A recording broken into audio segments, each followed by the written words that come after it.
Alright, so as mentioned, now we have to go to Chicago in order to actually support. And this is instead probably my least favorite of the episodes of the game. Don't get me wrong, it's still serviceable, but it's one of the ones that tries to be more on the militaristic sides, and yeah, you'll see. Although it gives me one of my favorite weapons, new weapons for the game, you'll see. Nate, you okay? Well, his eyes look incredibly golden, so that's usually not a good sign, and I just saw them flash red there. I mean, it seems to be still stable. So... Also, don't point your gun at him while you're talking to him. What if you accidentally pull the trigger? It's okay. But Capelli is very displeased. Yeah, kinda. So yeah, for the time being, we're actually still again with the full team, and we'll have to scour the alleys of Chicago.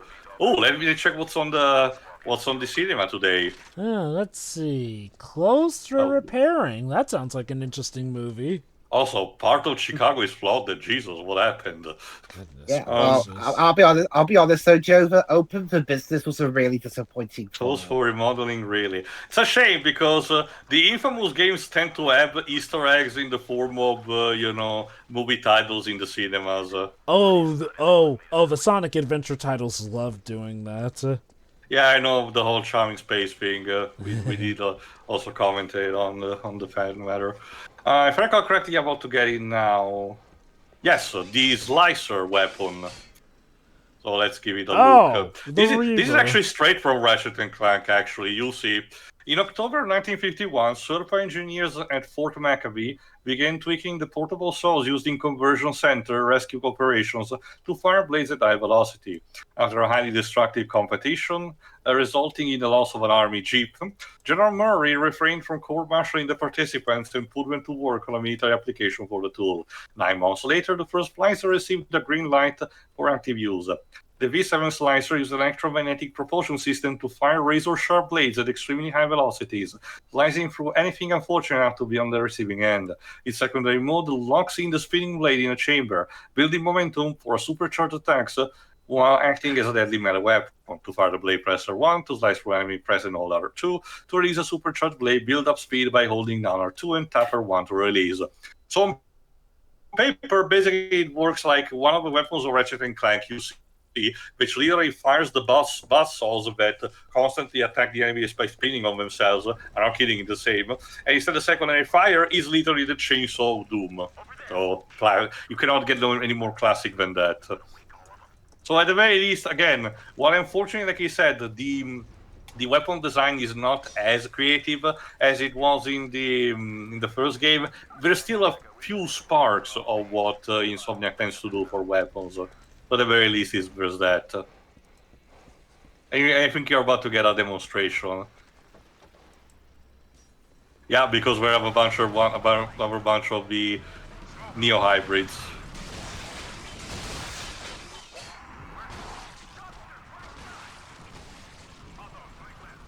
Oh, I thought I said custard for a second. So what kind of name is that for an army man? No. I can imagine that wouldn't exactly strike fear into the heart of the enemy, would it? There was a man who once killed all our forces. His name was Colonel Custard. Right? He called himself that because he thought it would hide. It would make the enemy lower their guard because they think he was a joke, but he was actually really good at his job. I mean, it would work for the Clue movie, I guess. Well, in that case, you're thinking Colonel Mustard. I said fire in controlled bursts, damn it, not run around like a headless chicken. Thankfully, if you're not careful, headless is what you will be. Thankfully, the other guys on the team are capable of handling themselves. Shame, I don't think we'll get to try Chicago's iconic deep dish pizza now. Oh no, the horror. Say hello to my little friend. That's again, it's more of a carabine, not a machine gun. Okay, I guess it's as close as it gets to atomic gun. Yeah, like when he fired that, it was when he because he used that little rocket thingy attachment. I mean, launcher attachment. if you want that, the closest you get, you'll have to play are probably the Wolfenstein games, and even then, it's not recommended. Apparently, the Tommy gun is one of the few weapons that do not have ammos, being collectible, so you get what you only start with. So you need to watch out. Well, I mean, to be fair, it makes sense. The Wolfenstein games, despite having some elements of supernatural, depending on the game, they still operate on the idea that the protagonist, BJ Blazkowicz, basically uses, Nazi weaponry against them because, they're easy to scavenge from corpses and everything. So a Tommy gun will probably not be something that you have to expect in Nazi Germany unless it's imported. So usually the games, in order to do that, do some tweaking.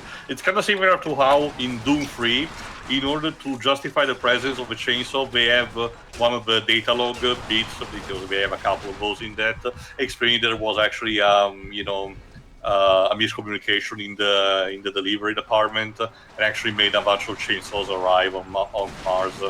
So that's kind of cute.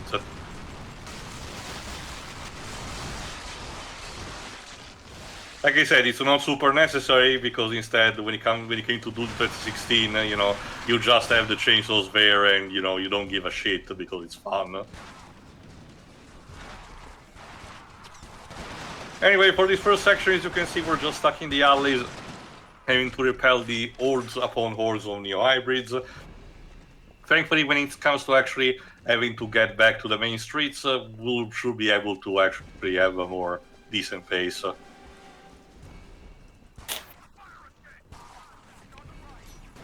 I mean, I'm pretty sure it's all over the place, not just on the right, but sure. Also, it's kind of lovely how the spinning blades in this are not just, normally metal, but they're also painted with a flamey decal on the inside. Lovely.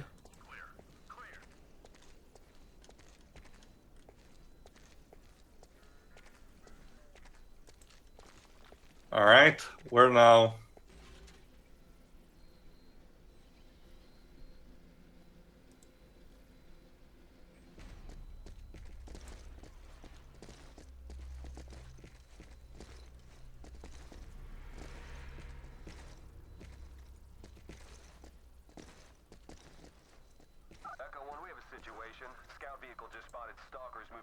That's not good. They may have locked onto the VTOL's transponder.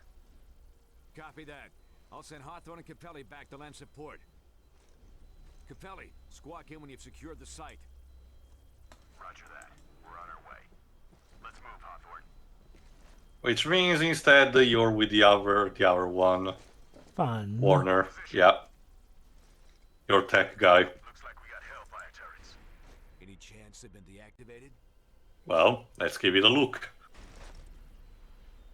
He just runs over and checks and turns out, oops, they have been activated.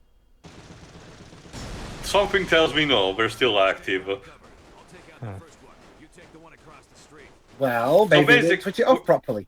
Yeah, that's what we're gonna do actually, Dave. So we're gonna have to, tag team in order to switch them off. Hale is gonna do it on one side, then Warner is gonna do it on the other side, and more, little by little, they will progress further and further until they reach the end of the road. It's actually kind of cute as a set piece. Is it going to be like in that PS1 Die Hard game whereby defusing the bomb, they meant blow it up anyway? No, not really, don't worry. These are just turrets. I also love how there's no real... I know that it probably would have been more tedious, but I love how there's no hacking minigame in this. You just get next to the turret, press one button, it deactivates automatically. Just that good. So yeah, in the meantime, you basically can use the far eye in order to actually, avoid the Warner being arrested by the Chimera that are downstairs. Man, I heard about the Chicago neighbors being hostile, but this is ridiculous. Turret disarmed. Head to the next one. Alright.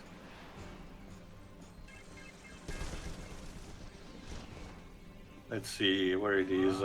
Ow. Yeah, you still have to watch out because the ones that are... Oh, Jesus. Oh, snap. But the ones that are, you know, more ahead can still shoot you if you get too far. There you go. I'm moving to the next one. I got a swarm of them on me. I need some support. Try to lure them to the windows. I'll take them out. Ow. Ow! Not doing a good job of taking them out, sir. Remember also that Hale is actually. Oh Jesus! Remember that Hale is the leader of the team. Also, yes, they put that single new hybrid just to give you a jump scare. Pieces of Yeah. shit. He's the leader of the team because all their other leaders are dead.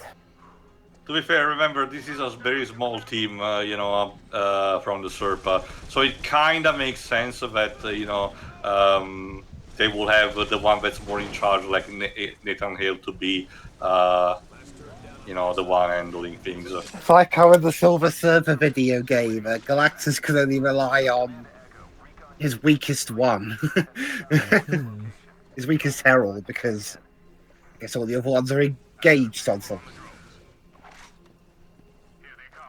I've got a clear shot. I'll take them out from here. All right, let's try to see the Magnum since the game wants me to use it. We've encountered these drones in the Utah level in the previous part, but they're not super hard to deal with.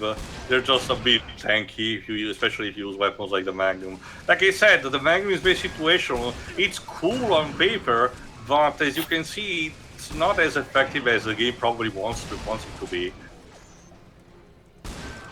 Like, it's still useful, but I might as well just use like the Carabine or something instead.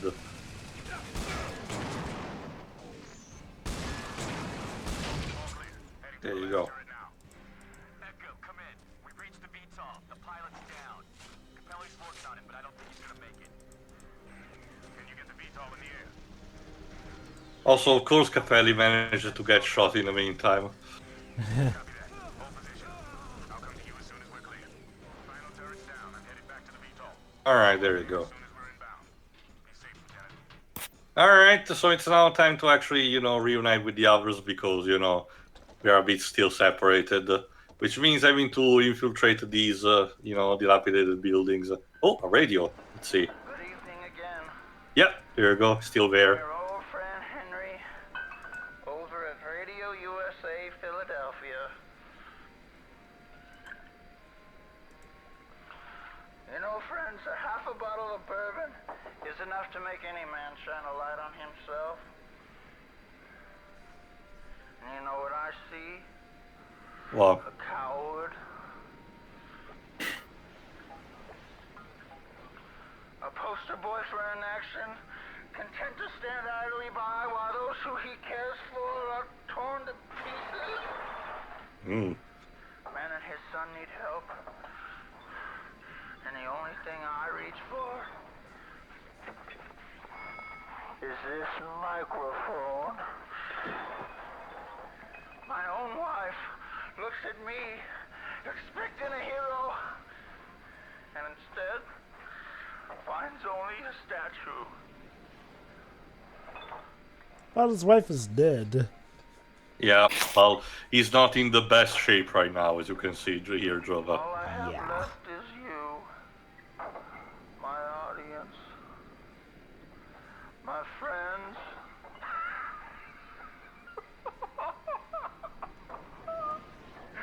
My friends.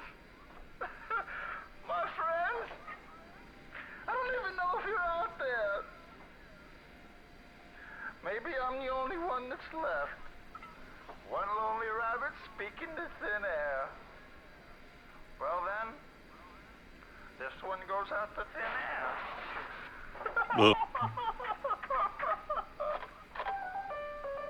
Well, I hope he's gonna be okay. I'm more surprised the Chimera never managed to find him in the meantime. Unless they did find him and just left him alive as a sick joke. It's not in their style, Jova. They really do not give a shit. Alright, for this next section, unfortunately, you need to swim a bit. Of Thankfully, course. in these parts, there are no, for at least for this first trait, there are none of those invincible chimera that can insta kill you. I thought for a second that you could, destroy the chandelier in order to get a platform, but no, not even that. So instead, we're gonna have to swim for a bit. Like I said, thankfully for the first straight you're good to go, but then you will need to get on one to platform, otherwise if you continue forward, you will die. So let's do it. Especially because there you go, some of these platforms tends to be also for cover in case... Oh boy. yeah. Oh snap, there's one. Yeah, but like I said, you don't really have to care about now. Again, the important part was to get onto the land. The problem is that, like I said, they keep shooting at you and it feels a bit cheap as a result. Yeah. And then you have to clean, and then as you're about to see, you have to clean the other side of the road too. Okay, remind me, Joe, because I don't know much about geography, despite, countless pieces of fictional media probably showcasing, and I probably should remember that. Is there a major river that passes through Chicago or something? Chicago is literally on the shore of Lake Michigan, one of the Great Lakes. I guess this flooding maybe is because of that. It's... I've never known Chicago to really have to deal with flooding too much, but maybe... Well, again, it's probably a tactics that the Chimera used to, or the military used to discourage the Chimera as well. It is possible, yes. It's just that usually that happens when a city is near a big body of water of some kind. Well, it is one of the Great Lakes, which, might as well be as bad as being next to the ocean with how much water that is. So it is possible that they could have somehow diverted a good deal of that water into the city.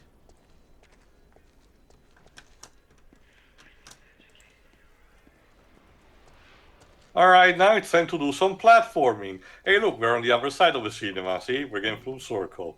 Cute.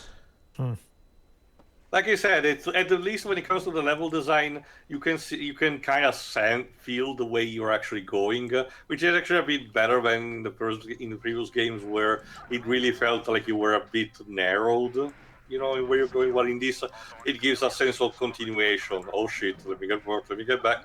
Oh boy. VTOL in the air? I think so. We just have to repair one of the fuel lines. Wanna try shooting them from out of the water? I tried. No, they're technically invincible like that. Of course, H2O gives them an exterior shell whenever they're in the water.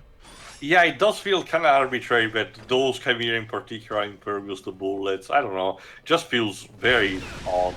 I get it, up the fear factor because they're just that deadly, but I've always found it silly when mooks are more invincible than literal bosses because of stuff like that.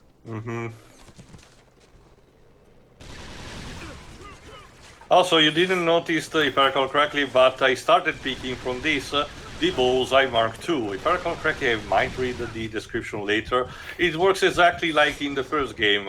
It's actually just like the Bullseye, but it's more powerful because it has blue bullets instead. So there is basically that. The thing is that the game will also keep spawning the Bullseye Mark I as well, the two. So you actually may, because once again, you have to carry only 2 weapons at a time. Because of that, you might end up in a situation where you're forced to still take back the Mark I. I see. Oh, apparently Godzilla is here too. Sure, why not? I can tell you, it's not really a situation like in Gears 2 where Phoenix, Marcus yells, they're sinking cities with a giant fucking worm. No, it's not really like that. Oh, cool, we're using the Chicago God train! damn it, Nate. You really suck at platforming. Unfortunately, this means that the water level is rising, so we have to move. Goody. I was actually a bit puzzled when I got to this one because usually the kind of levels that do the kind of games that do this, the whole platforming level as the water level rising and you need to constantly get up, before it reaches your level. That's not the thing that I was expecting from this kind of game. Yeah, I mean, I mainly remember it from Sonic Heroes when I played that game. I don't remember it being like something like this. First time I Thankfully, played it, so. thankfully, the jumping controls are, and the moving and jumping controls are fine enough, so you don't have, too many bullshit moments. We still got one in part two, as I showcased, but otherwise they're mostly fine. You're not having struggle like say in Dark Souls. Yeah. Right. Just contacted SRPA 2. The fleet wiped out half Like he said, it's amazing how one of the genuine quality of life improvement that Elden Ring had was a dedicated jump button. Yeah. synthesize more using the sample you retrieved. Stellar is actually, I mean, because Stellar is also kind of a. Doesn't he play more like Nier Automata? No, actually, the combat is not at all like a Platinum game. Not really. Like the overall aesthetic and the music feel very Nier Automata, but the gameplay is much more akin to a Souls-like game. Not entirely. It still has its own unique, and does have an actual easy mode for one, right? Mm-hmm. But it's the combat much like the games that inspired is very based on dodging, parrying, all Okay. that stuff that we know. So it's basically it nears what would happen if we had an actual Nier Souls, basically. Mm-hmm. So I guess it's like a bit more. Well, okay, not necessarily similar because it's not necessarily a good comparison. But I played the other year because I didn't mention it during one of the PlayStation showcases. I think that I did play the Souls-like game that the God Eater team did, Code Vein. I had one also slightly. It's basically like a Tales of game that played more like a Dark Souls title. Mm-hmm. For how little sense does that make? Anyway, before uniting with the military, you have this relatively brief section where you're locked inside this building and you have to deal with a bunch of neo hybrids. Mm-hmm. What it actually does do to is every time you parry and dodge successfully, especially if you do the perfect ones, right? You get rewarded by filling up a gauge that activates your beta skills. They are basically super strong attacks. So basically, it's one of those, the game has that, but despite it's a slightly easier take on the gameplay while also having more of a reward system for doing the parries and the dodge as well, basically. So, so it does have its own things here and there. So it's a lot of those super special, awesome, flashy looking moves that you see in the trailers. Those are the beta skills. But most of the game is actually a much more straightforward dodge, parry, attack affair. Okay. Like in those games. Oh. As I crawled in the window, I last saw the Oh, you again. and I could only see his eyes. And even then, up close, I knew they were his. Blue, like hers, but empty. There were thin strands of veins, thin like angel hair sticking out of his mouth. Oh, like they were feeding him.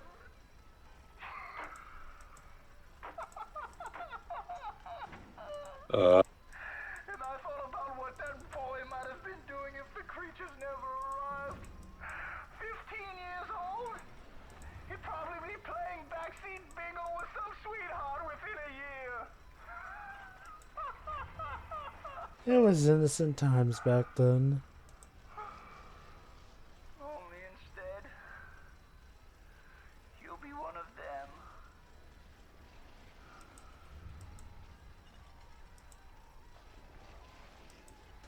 We're all going to die.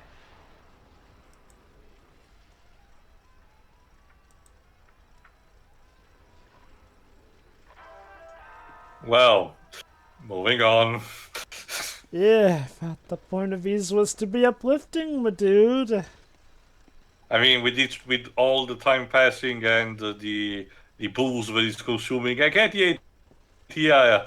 Yeah, things are taking a toll for him too. The fact that he's also alone in the radio office doesn't help. Mm-hmm. Says, unfortunately, before the time radios could be done two-way style. So as far as Well, he no, knows. it is no. That's the thing. It is technically they still are mostly for military purpose, but he's the host of a radio program, meaning that his one will be just the one sent.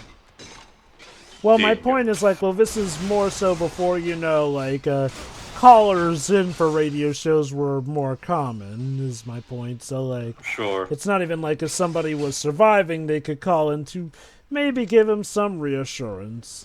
Is my point. And considering the isolation and everything. By the time of the third game, there will be instead something similar to what you said, Jova, where there's basically a sort of a hotline for refugees. Because by the point of the third game, humanity is sort of starting to adapt to the new lifestyle of having to be surviving the Chimera. Mm-hmm. So there is that.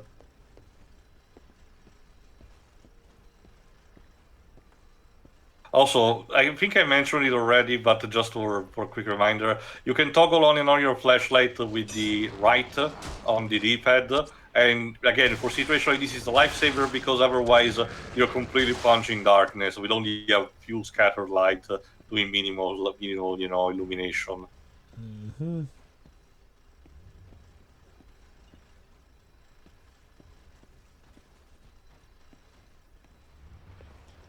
And if I recall correctly, I'm supposed to actually blast open one of the other doors. Oh, actually, I don't need to go on, Pedro. This also reminds me of the overall, okay, not counting the color scheme, Yeah. the overall art design of the hotel reminds me a lot of the hotel in The Last of Us Part 1, actually. Like, the overall art design of the hallways is practically identical. Okay, I'm trying to think, because geographically, in what part of the United States did The Last of Us took place? Well, forgot the entirety of the country technically, since they go from... road trip, but I think there was a specific set of places. They end up in Boston, if I remember correctly. They start... Let me double check real quick. They end when they end, it's in Boston. That I know, but like... let me see, actually. Anyway, this part of the level introduces the hybrids with more higher armor, which carry the Bullseye Mark II. So you need to watch out for these guys in particular, especially if you want the sweet ammos for that one. Unfortunately, in this section, there's also a Stalker, so you need to also get, put that down. Okay, the good news is that headshots with the far eye are still very effective, so... use these tool for insta-killing. Boom, headshot. Literally. Thing is that, taking down the Stalker is a bit harder in this game than in the first one. Ah, here you go. Go on. The hotel is in Pittsburgh, Pennsylvania. I think it's a... Well, okay. Where is Chicago instead? The initial... Chicago's in Illinois. Okay, so it's technically still separated. Because, you think similar architecture, maybe they're in the same state, so something similar to that, I don't know. Alright, here it is. The prologue where you play as Sarah, that's in Austin, Texas. And then, of course, 20 years later, he's living in Boston, Massachusetts, which he then comes back to at the end of the game. Then he goes to Lincoln, was also in Massachusetts, and Pittsburgh, Jackson, Wyoming. Oh, so we actually do go to Wyoming. There you go. Yeah, the game even froze for a second. That you were not actually seeing double. No idea why, because it's not like a checkpoint or anything. No idea what happened. Artsy? Anyway, basically maybe it's the autosave that... Well, actually, we can finish it. No, not even that. But anyway, this part is actually excruciating because you have to fight each, every inch by inch, to gain control of the point of the bridge, and then moving on to the square, the square there. Again, it's really, grueling because the game makes you fight tooth and nail for that in order to create the war type of scenario. It's like the final level from the original Homefront that we covered. Like I said, I get the idea of importance of the significance of a set piece and how manages to be, but it's still relatively annoying because again you have to fight tooth and nail just to gain a bit of an extra mile. And as you can see, the game spares no expense in order to throw shit at you, including a kitchen sink. Like, because the reason I was saying that is because the original PS3 version of Beyond Two Souls has this thing where every time the game autosaves, the game kinda freezes for like. Oh, I know. Like you said, second. Pedro, we encountered that in the past too. It's actually one of the things that I dreaded the most because it did have the tendency to screw over some of my footage, this kind of thing. It also makes some games like the PS3 port of Poker Night 2 and the inventory basically unplayable because it auto-saves almost every 2 seconds, almost every hand, and as a result the game freezes and catches up continuously. So it's really unfeasible. Yeah. Yeah, and There you go. the university is in Boulder, Colorado, and at the end the Firefly base is in Salt Lake City, Utah. So they go all the way from Boston to Utah, basically. You will actually see when we get to that. Resistance 3 also is going to have its own version of a road trip, but you will see what they exactly do with that. Alright, like I said, these are dealing to catch on with each grueling section of the bridge before getting on. The end of the bridge is secured by the Hellfire turret, and you can the only deactivate once the game basically decides you had enough with the heroes when they spawn. The problem is that first they spawn a bunch of regular criminals, which are not that hard to deal, especially because you have a bunch of other U.S. Marines to actually deal with this. The problem is what's going to happen afterward, as you'll see. Let me guess. More of a Zerg rush. Thankfully no, but you'll see. It's not necessarily more of a case of, well, technically Horde is still, primary tactic of the Chimera. It's just a matter of what kind of enemies they send you. For example, now we send the big guys, which not only have the laser, minigun, but also have the shield. And you do not have the Auger right now because, once again, you can only carry 2 weapons at a time, so you have to deal with what you have right now, as in the Bullseye Mark II, but because they have the shield, you need to wait until they either get close or we turn around. Again, it's potentially very tedious as a result. Thankfully, again, the Bullseye Mark II genuinely is powerful enough to deal with these kind of things, so at the very least there is that.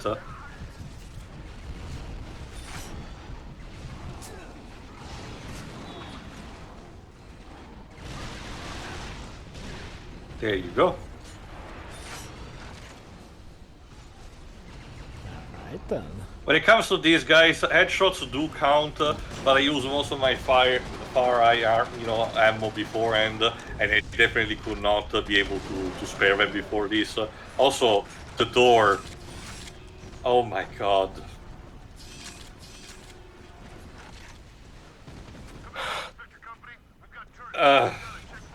The true horrors of war. The door. It looks like the door's trying to wave hello. It's just flapping like the heels of a fish out of water. The car door just couldn't take it anymore, Tio. It couldn't Also, stomach for extra irony, carnage. the moment one of the Marines asked for air support, the Chimera get in the form of drones. Now, these little guys are not too much of a problem. The problem is that now we start to send the big drones, like those that you had to purposely avoid, in part 2. The thing is that, as you can see, we're surrounded by these beehive-like shield, kind of like the ones in Halo when you get down to it. And the problem is that there is no really way around it. You have to constantly shoot it, because the way it does it's that it's basically the cellular structure that when one is actually depleted, another one moves to form that. So the thought process is keep shooting until the shield cannot actually stay the same size, and instead has to deplete in order to reveal actually part of the enemy. But as you can see, it takes a very long while and a lot of bullets to do it. Oh boy. again, it's not technically impossible, but it's tedious. These enemies are tedious when you get down to it. They are actually more probably they're more best to deal with when you have the minigun equipped. But unfortunately, you don't even have one in this level, so you need to work with what you have.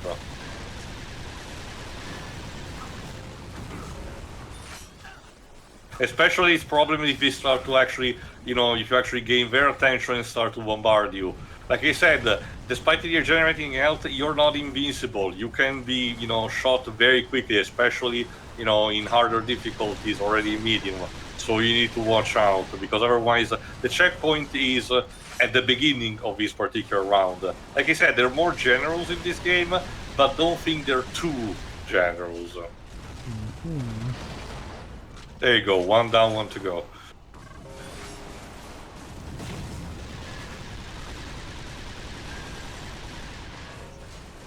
Thankfully, at least the game provides you enough of ammos for both the Bullseye Mark III and the Carbine, but at the very least you don't have any shortage of the ammo, so there is that.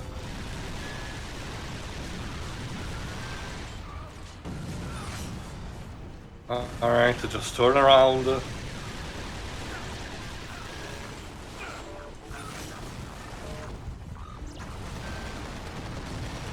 Aye. Yeah, basically I need to go for wrap round. And there we There go. we go.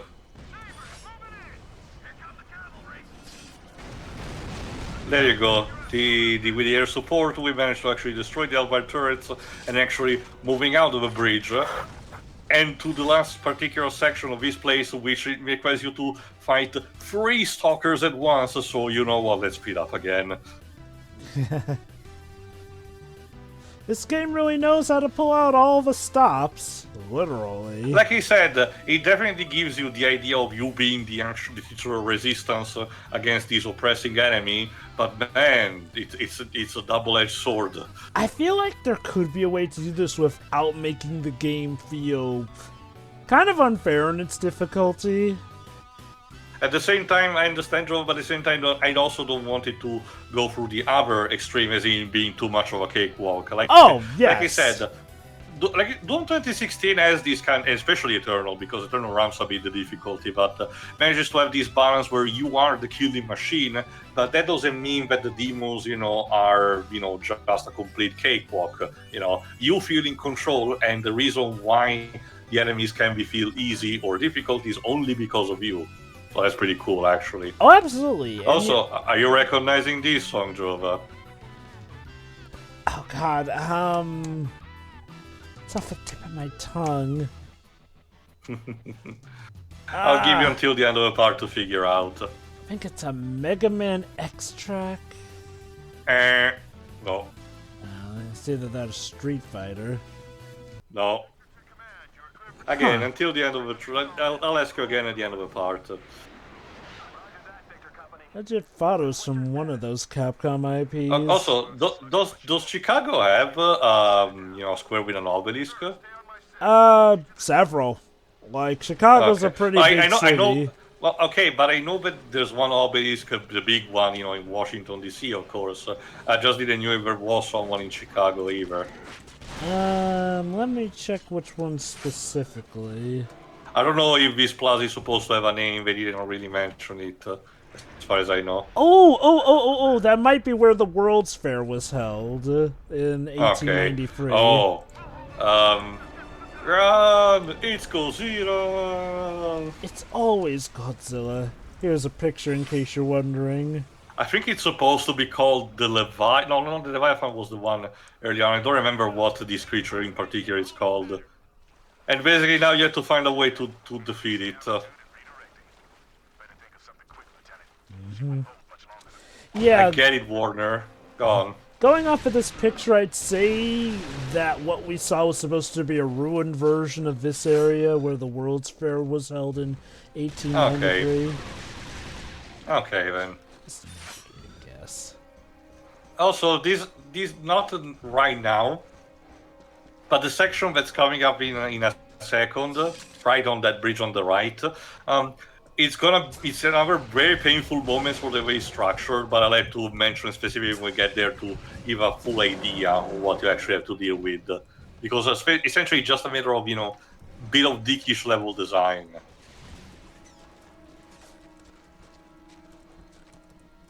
Kind of reminds me of one of the people that worked on Half-Life was an Italian guy, believe it or not, called Dario Casali, who worked on a Doom 2 expansion called the Plutonium Experiment, which was absolutely dickish when it came to enemy placement and and location, because the idea behind that expansion. Also, this level introduces a bunch of neo hybrids that explode, that run rush to you and then explode on contact. So watch out on them. The Plutonium Experiment was an expansion for Doom 2, basically specifically made for the people who actually had finished it multiple times and wanted to find a new level of challenge for themselves. And Doom 2 is already not super easy because of the new enemy variety that it introduces. So the Plutonium Experiment is actually an absolute dickish nightmare, where most of these tough enemies of Doom 2, mostly the Revenants and the Archviles, pop up already from the very first level. And they don't really stop coming from there. It's an absolute grueling experience. And they got that guy to work on Half-Life for some reason. Huh. These days he's still working at Valve, but I have no idea what he's doing. Maybe checking a bunch of new hats for Team Fortress, I don't know. There you go. Also, you've seen the fact that I was forced to switch to the Bullseye Mark 1 because the Mark II did not have any more bullets.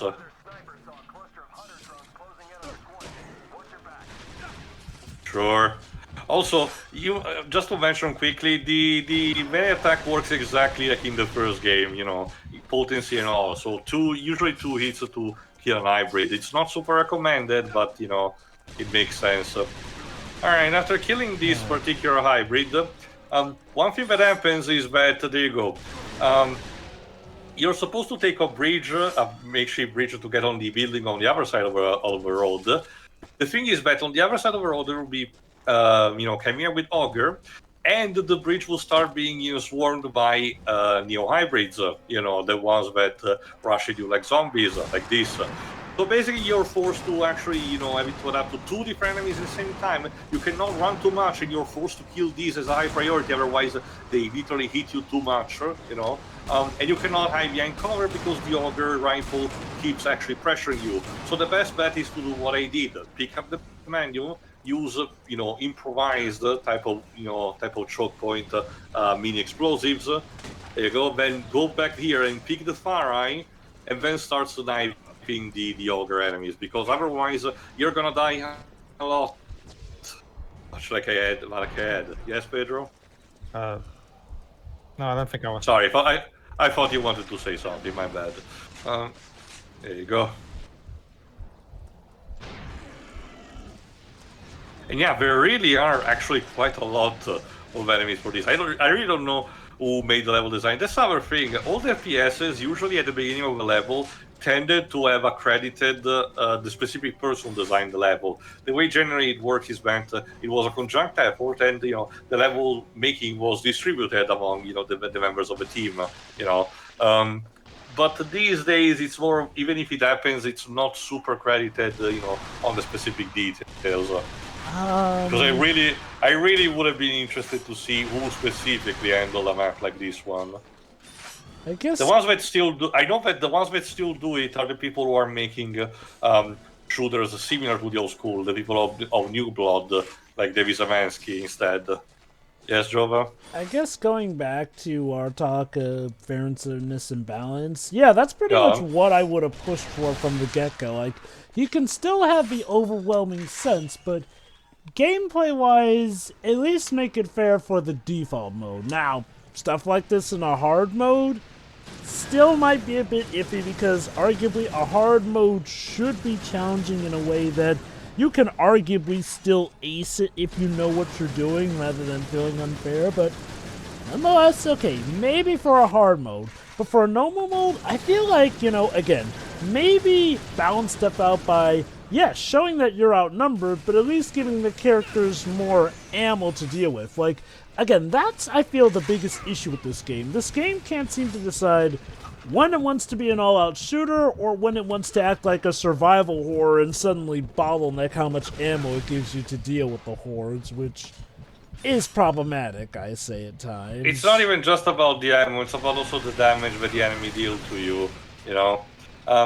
Again, already with the first game, like I said, I believe they wanted to get back the mystique of the Doom Marine, you know, this lone menace that was able to take on the entire forces of Hell and be victorious about it. But at the same time, they made Nate so fragile as a kind of a character in order to keep consistent to the fact that he's still just a human, you know, that unfortunately you don't really get that. You get more something that you would expect from a survival horror instead. Yeah, that's why it feels like... I feel like that's the biggest issue with the gameplay in these games so far. It's like, well, they feel like a weird love child between survival horror and run and gun, and it feels like they don't go to the fullest of either strengths as a result of that, I feel. Maybe 3 finally fixes this issue, but I can only... You'll be able to judge on there, yeah. I can only judge what I've seen so far. Again, that's not to say that the gameplay is terrible or anything. It certainly seems playable, and I guess if somebody dedicates enough time to learning stuff, they can probably ace this. But it does... It is to a degree where I wonder if the effort is even really all worth that. Or, again, if what they did was mainly focus on the multiplayer more so than the single-player content, and they had an idea for the single-player content, but probably didn't make as much changes from the multiplayer for it. Like, again, now, my guess is, like, in multiplayer, the stats of Nathan are probably fine, and oh crap. I remember, you can... there you go, now this is the like section. This is where you get the quote-unquote, and I'm using a lot of quotation, boss fight against this Godzilla, because, yeah, you don't really get that. This is super scripted when you really get down to it. It's more of a case where you have a small obstacle course, and occasionally you have to shoot him where the game actually wants you to. Ow. I don't know if that's yeah, better. It's one of those. I don't know if that's better or worse than the Mook Rush, where, oh, a boss shoots out a bunch of Mooks that you fight, but you don't actually fight the boss, but that somehow is depleting as hell. Yeah, he literally just grabs you like that, and you're supposed to actually shoot him now. Alright, this is like Godzilla 2014, but 6 years earlier, where you barely get to fight him at all. If you're able to. Well, no, actually, you did play as Godzilla in that one. Yeah.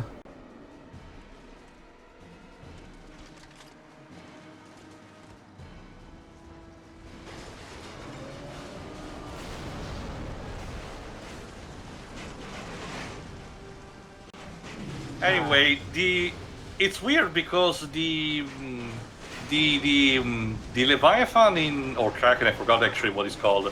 Yeah, don't worry even about this. You think you're in a rush, but as you can see, I'm not really in danger. The level is just, being on fire for the sake of the effect, but otherwise, I'm not really in a hurry. You even managed to run through the fire without getting noticeably damaged. And by the way, that interview that I mentioned that we will see in the Resistance 3 making behind the scenes video, the devs were actually apparently proud of this moment. If I recall correctly, this was actually showcased as one set piece in one of the E3 demos. Like, it's a cool set piece, but it is a shame that the set piece is... It's the one thing that, like I said, represents style over substance. Yes, it's very cool, imposing, represents the scope and the technical achievement, but on the gameplay aspect, it's almost laughable. Like, come on, man. Pinball's record. Awesome. But yeah, no, it's like, this feels like it could be a lead-in to the boss fight. But no, this actually is the boss fight. Especially because we kind of built this Chimera creature throughout the entirety of the Chicago section, almost since the beginning, where the characters did heard something. And But it's again, not like you'll see just when it's about to end. and it's not like we couldn't have a proper fight. Like we had a fight against. And yeah, it just grabs you. Like you said, okay, to be fair, no, it wasn't. Yeah, around the same time, the first Dead Space was released, and that one has a. Also, it's important. Nate notices a bunch of explosive as he's fleeing through this roof, this bridge. Nice reflexes to have noticed that, dude. To be fair, he's being part Sentinel. I get the idea why we'll be able to do that. And coincidentally, we're also in the tower we were actually looking for. My point is, the first Dead Space came around, and its final boss, I forgot what it's called, like the Eye Mind, I think. It does have a similar mechanic where the creature grabs Isaac and you are forced to actually shoot specific context-sensitive spots in order to be freed. But overall, it's still a proper boss fight through and through instead, at the end. And that game also did have boss fights throughout the game. Oh, for fuck's sake. And like I was saying, like we were able to fight the first giant boss. Why can't we properly fight this one too? Just do it in the city instead of surrounded by water. Like even comparing the other games that instead was more highly appropriate to do this, the God of War games. Even on the PS2 when they had these gigantic type of set pieces, usually we were technically context sensitive, like say the Colossus of Rhodes or the beginning of 2, or Chronos in God of War 3. And 2, I argue it had a bit more level of interactivity with them, But in this, you can tell me it's more like you're basically being part through the level, and shooting him is just the equivalent of having a key opening a door. So what you're supposed to do is to actually get his attention by shooting one rocket.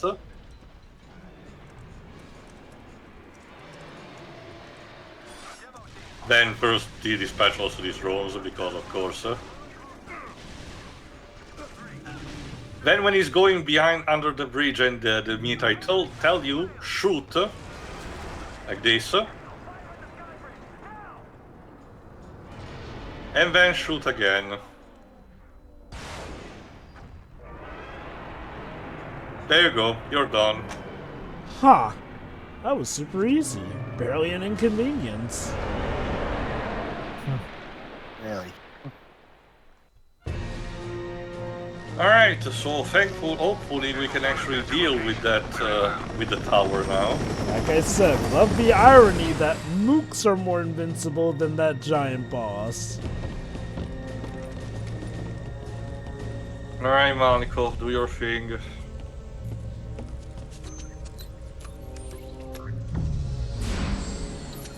I do get the feeling that what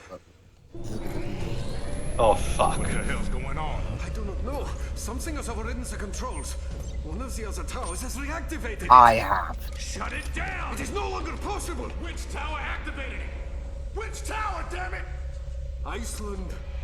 Of course, we're going back It there. is him, Nathan. It is Daedalus. In a sense, your brother. Yeah, kinda in a sense. So basically, next time we'll actually we'll go back to the Iceland base, and hopefully we'll be able to stop Daedalus from in continuing activating all the towers. I'm guessing that means we're close to the end. Yeah. You'll see. See ya. Ta-ta.